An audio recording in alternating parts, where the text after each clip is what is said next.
ವಿದ್ಯಾರ್ಥಿಗಳೇ, ಸಂಖ್ಯಾಶಾಸ್ತ್ರ ಅಧ್ಯಾಯದಿಂದ ಬರ್ತಕ್ಕಂತಹ 3 ಅಂಕದ ಪ್ರಶ್ನೆ ಅಂದರೆ ಇಲ್ಲಿ ಸರಾಸರಿಯನ್ನು ಕಂಡುಹಿಡಿಯುವುದು. ಇಲ್ಲಿ ನಮಗೆ ಕೇಂದ್ರೀಯ ಪ್ರವೃತ್ತಿ ಮಾಪನಗಳಾದ ಸರಾಸರಿ, ಮಧ್ಯಾಂಕ ಮತ್ತು ಬಹುಲಕ ಇವು 3ರಲ್ಲಿ 2 ನಮ್ಮ ಪರೀಕ್ಷೆಯಲ್ಲಿ ಬರ್ತಕ್ಕಂತಹ ಒಂದು ಪರಿಕಲ್ಪನೆಗಳಾಗಿರ್ತವೆ. ಅದರಲ್ಲಿ ನಾವೀಗ ಸರಾಸರಿಯನ್ನು ನೋಡಬೇಕಾಗಿದೆ. ಸೊ ವರ್ಗಾಂತರ ಮತ್ತು ಆವೃತ್ತಿಯನ್ನು ನೀಡಿರ್ತಾರೆ. ಸೊ ಇದಕ್ಕೆ ಸರಾಸರಿಯನ್ನು ನಾವು ಕಂಡುಹಿಡಿಯಬೇಕು. ಹಾಗಿದ್ದರೆ ನಾವು ಮೊದಲು ಮಾಡಬೇಕಾಗಿರೋ ಕೆಲಸ ಏನಪ್ಪ ಅಂತಂದರೆ ಮಧ್ಯಬಿಂದುವನ್ನು ಕಂಡುಹಿಡಬೇಕು. ಅಂದರೆ ಎಕ್ಸ್ ಆಯನ್ನು ಕಂಡುಹಿಡ್ಕೋಬೇಕು.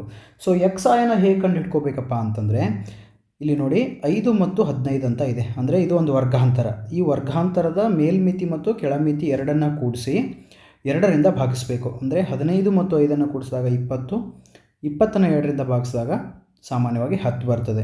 ಇನ್ನು 15 ಮತ್ತು ಅದೇ ರೀತಿಯಾಗಿ ನಾವೇನು ಮಾಡಬೇಕು, ಎಲ್ಲ ವರ್ಗಾಂತರದ ಮಧ್ಯಬಿಂದುಗಳನ್ನು ಕಂಡುಹಿಡ್ಕೋಬೇಕು. ಅದನ್ನು ಎಕ್ಸ್ ಆಯ್ ಅಂತ ಹೇಳಿ ಕರಿತೀವಿ. 15, 25,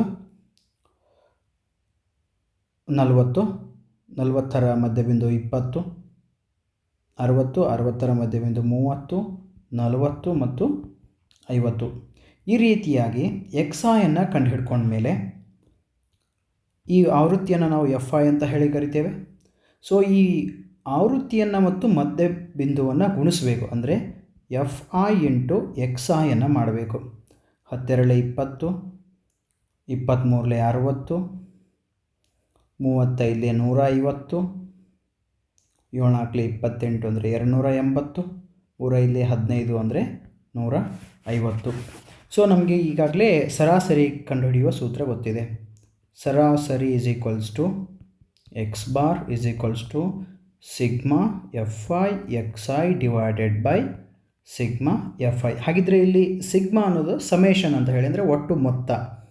ಸೊ ಇಲ್ಲಿ ನಮಗೆ ಸಿಗ್ಮಾ ಎಫ್ ಐಯನ್ನು ಮಾಡಬೇಕಾಗಿದೆ. ಆದರೆ ಎಫ್ ಐಯನ್ನು ಕೂಡಿಸ್ಕೊಳ್ಳಿ. ಎಫ್ ಐನ ಮೊತ್ತ 20.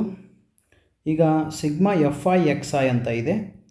So sigma F I X I is equals to ಎಷ್ಟಾಗುತ್ತೆ ನೋಡಿ, 660 ಆಗುತ್ತೆ. ಸೊ ಈಗ ಇರ್ತಕ್ಕಂತಹ ಬೆಲೆಗಳನ್ನು ನಾವು ಸೂತ್ರದಲ್ಲಿ ಹಾಕೋಣ.